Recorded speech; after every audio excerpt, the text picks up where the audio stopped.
سابق امیر جماعت اسلامی عبدالرشید ترابی گزشتہ روز لندن کے ہیتھرو ایئرپورٹ پر پہنچے، جہاں برطانیہ کے تحریکی دوستوں اور کمیونٹی رہنماؤں فہیم کیانی، لقمان چودھری، چودھری محمد شریف، عبدالسلیمان، رمضان چودھری، داؤد شاہ، راجہ قیوم، راجہ سکندر خان، قمر آفاقی، سلیم چودھری، انعام الحق، چودھری وزیر، راجہ عارف کیانی، عرفان طاہر، بشارت خان اور دیگر نے عبدالرشید ترابی کو خوش آمدید کہا۔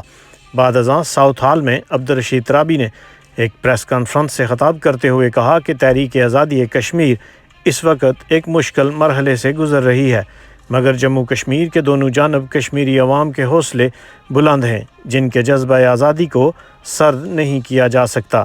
کشمیری اپنے حق آزادی کو حاصل کر کے رہیں گے۔ نواز کشمیری، NMK ڈیجیٹل، لندن۔